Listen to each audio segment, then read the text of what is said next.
Mesdames, Messieurs, heureux comme toutes les fois de vous retrouver pour faire ensemble cette balade hebdomadaire devant les kiosques à journaux pour avoir ample connaissance des informations qui font l'actualité. Et pour le faire, elle est là, elle est gracieuse avec toute la prestance que cela se doit. Et vous pouvez comprendre pourquoi est-ce que je suis heureux. C'est que Albertine Bichaga, elle est là et c'est avec elle que nous allons d'ailleurs commencer cette revue de presse. Bienvenue. Merci Serge, bienvenue à vous chers téléspectateurs de CAM 24 à cette édition de la revue de la presse. Bien sûr, comme je disais donc, nous allons commencer avec les enjeux et les stratégies de lutte. Donc c'est en fait le détective qui est parvenu à notre rédaction ce jour et il nous présente à sa grande une sécurité maritime dans le golfe de Guinée, enjeux et stratégies de lutte.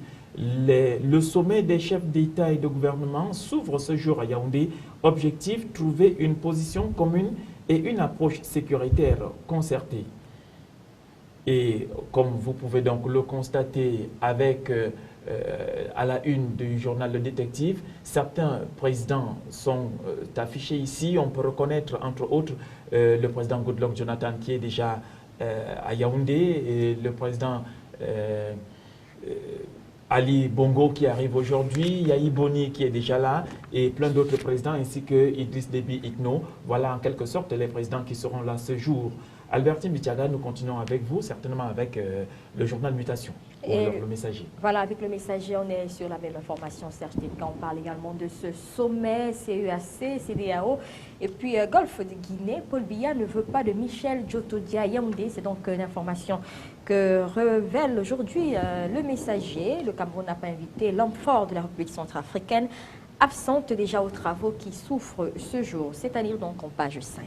Bien sûr, en page 3, donc un peu plus avant, on parle de géostratégie et le journal de Pius Nouméné-Ndiaoué nous dit pourquoi l'Occident tient à sécuriser le golfe de Guinée.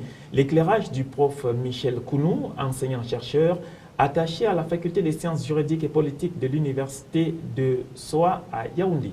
Et puis bien loin du sommet des chefs d'État, on revient un peu aux affaires du pays avec l'opération Épervier. Nous sommes toujours avec le Messager. On parle de Guinéfa et compagnie qui ont été acquittés. Le tribunal spécial a innocenté l'ex-DG de la SCDP et ses co-accusés dans une affaire qui les opposait à la Caisse autonome d'amortissement. Page 8 donc pour les détails.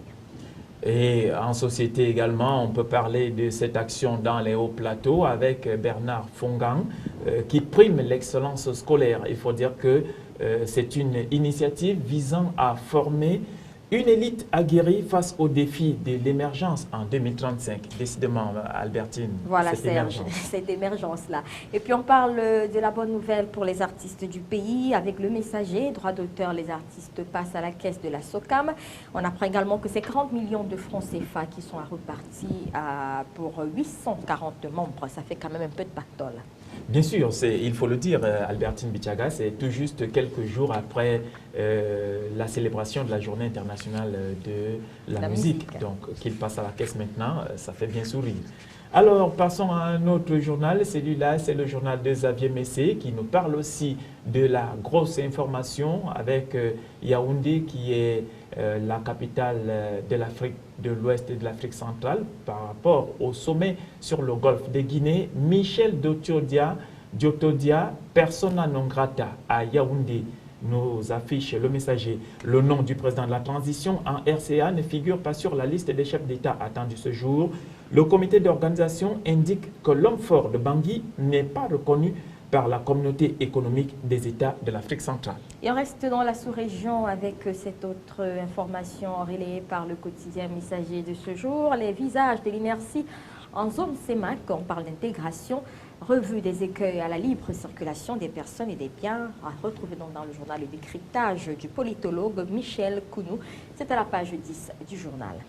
Nous allons un peu plus loin donc, de la région du centre avec Yaoundé, le siège des institutions républicaines, et nous nous déportons vers l'extrême nord, plus précisément dans le Mayo-Bagno, où 13 personnes interpellées après des émeutes. À l'origine de cette interpellation, un conflit de succession à la chefferie d'Ata. Et voilà une curiosité qui est bien retransmise par le quotidien Mutation de ce jour. Il fallait s'y attendre. 25 000 candidats pour 8 places à la BEAC. La date limite de réception des dossiers est fixée à vendredi prochain. Il faut dire que c'est donc un concours qui a été lancé par la BEAC il y a peu de temps. Et on annonce donc que déjà 25 000 candidats ont donc postulé pour 8 places seulement. Vraiment, curiosité.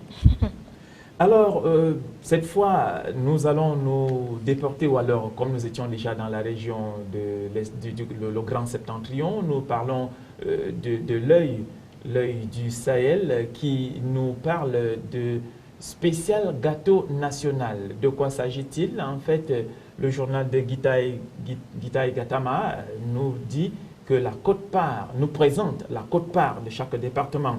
En fait, la répartition par département de tous les hauts responsables de la République. C'est un gros dossier à trouver entre les pages 3 et 11 de ce journal. Et puis, on reste avec le quotidien, le journal L'œil du Sahel. Et puis après, donc, la célébration, il n'y a pas très longtemps, de la Journée mondiale du réfugié. On reste dans la même lancée. À l'extrême nord, on annonce ici que 3400 Nigérians sont réfugiés à Gawar. Page 12, donc, pour plus de précision. En page 12 aussi, le journal L'œil du Sahel, précisément, nous parle de l'affaire Sodécoton et nous dit que les 6 charges, nous présente les 6 charges retenues contre Iya Mohamed. Nous sommes avec le Septentrion cette fois-ci. On parle politique. Paul Biya, le Grand Nord et la succession. C'est le titre dont il parle à la une du quotidien ce matin. Arrestation de Adama, Marafa Midouyaya et Iya Mohamed. Rétrogradation d'Amadou Ali, Belobouba Maïgari, etc. Camouflet infligé à Kavaïgué. Entre le renouveau et le Septentrion, les relations ont été rarement aussi tendues depuis la fin de l'élection présidentielle de 2011. C'est ce que pense le journal. Au moment donc où se murmure, nous sommes toujours avec les déclarations du Septentrion, au moment où se murmure donc l'hypothèse d'un parti du Grand Nord, la nomination d'Aboubakari Abdoulaye au poste de vice-président du Sénat peut-elle changer la donne? Analyse donc dans le journal à la page 5. En page 9, le journal nous parle de sécurité au moment même où justement à Yaoundé, on est en train de parler de sécurité maritime. Le Septentrion nous parle de Boko Haram qui donne des insomnies aux autorités camerounaises, bien sûr. Et le journal revient sur cet autre fait. On n'est pas très loin de l'insécurité cette fois-ci. Roi, 3 malfrats armés ont été capturés de ce côté-là. Page 9 pour les faits. Oui, et toujours parlant de capture, on parle ici de l'affaire Iya Mohamed à la Sodécoton. Chasse aux sorcières à la Sodécoton, nous dit le Septentrion. À la suite de l'interpellation d'Iya Mohamed, 8 autres cadres de la Sodécoton ont également été interpellés et entendus à Yaoundé. Et puis, difficile pour les populations de Lac-d'Eau. On annonce de ce côté-là, avec le Septentrion, que le spectre de la famine y refait surface. Les agriculteurs sinistrés n'ont pas pu moissonner après les dernières inondations. Une situation qui fait le spectre de la famine sur l'arrondissement. Et nous sommes toujours dans la région de l'extrême nord et nous parlons cette fois-ci de quelque chose d'assez cocasse. Albertine, vous allez certainement sourire. Une bagarre rangée fait 2 morts à Vélé. Pourquoi est-ce que je vous demande de sourire?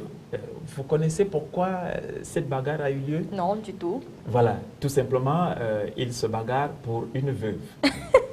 C'est donc à retrouver dans les colonnes du journal. Et puis on y va donc avec l'autre revue de la presse, comme on aime bien l'appeler ici. Nous sommes avec Aujourd'hui en France. Et là-bas, on parle déjà un peu de rentrée, rythme scolaire. À la rentrée, l'école à 2 vitesses. C'est ce qu'annonce donc le quotidien Aujourd'hui en France. La réforme Payon patine. Moins d'un écolier sur 4 passera en septembre à la semaine de 4 jours et demi. Beaucoup de familles ne connaissent pas encore le détail du futur emploi, du temps de leurs enfants. C'est bien d'y penser maintenant quand même. Tout à fait, on est à quelques mois de la rentrée scolaire, il faut déjà songer. Alors, nous parlons aussi de sport et de la petite reine.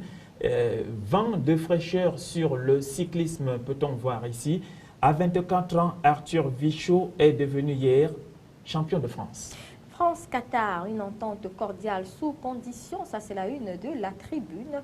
On va donc avec le journal qu'après l'annonce par l'ambassadeur du Qatar de futurs investissements à grande échelle en France, le président François Hollande est en voyage officiel au Qatar et a précisé donc le gouvernement qui n'a pas fermé il a donc précisé qu'il n'est pas fermé aux investissements qataris, tout en ajoutant que ceci devrait se faire en priorité sur les secteurs de l'industrie et des services. Vive la coopération. Bien sûr. Et cette fois-ci, nous parlons de politique économique et conférence sociale, le gouvernement publie la feuille de route sociale.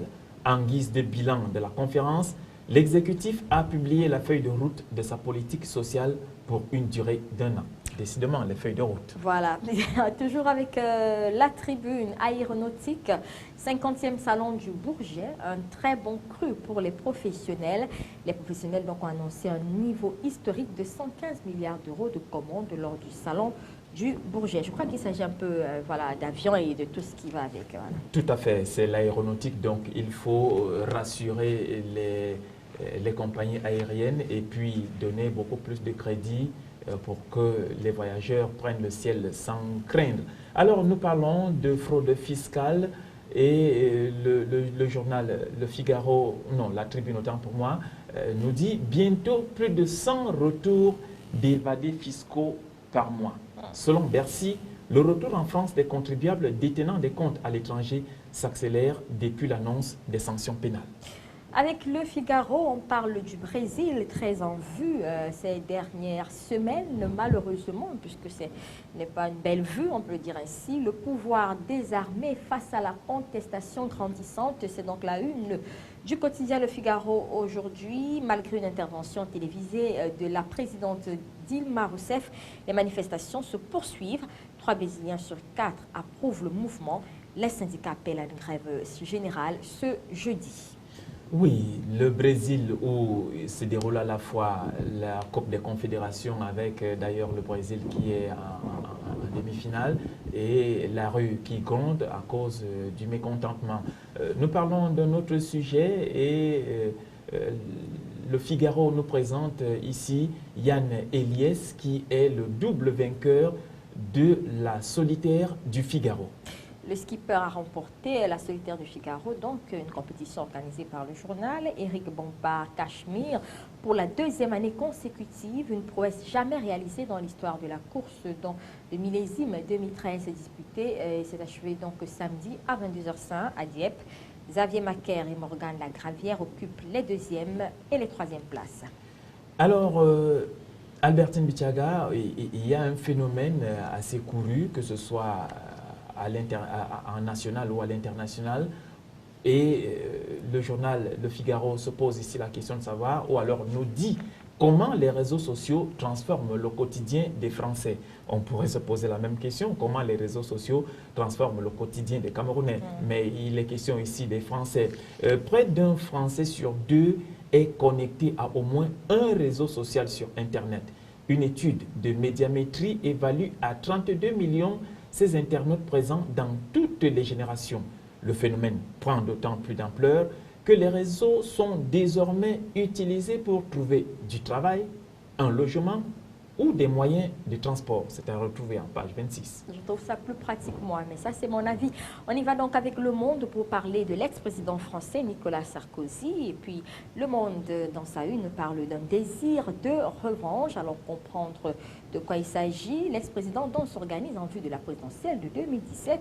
Ses proches préparent un appel pour l'été 2014. Ce serait peut-être une bonne nouvelle pour certains.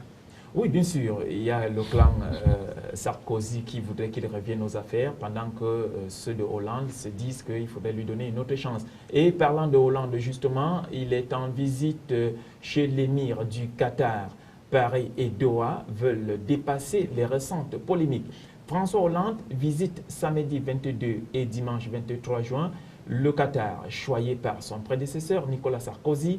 L'émirat a récemment été au cœur de diverses polémiques, dont le fonds banlieue créé en France et la collusion présumée avec des groupes djihadistes du Sahel contre lesquels Paris est en guerre. La relation s'était quelque peu distendue.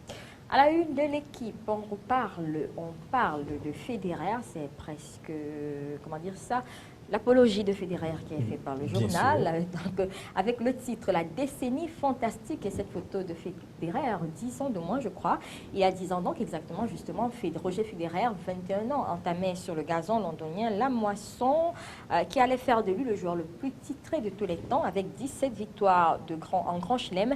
Aujourd'hui, le Suisse part à la conquête d'une 18e couronne insensée. C'est la question que se pose le journal, page 4 donc, et 5, pour plus de précisions sur la carrière de ce gigantesque joueur de tennis. Voilà Serge Delka.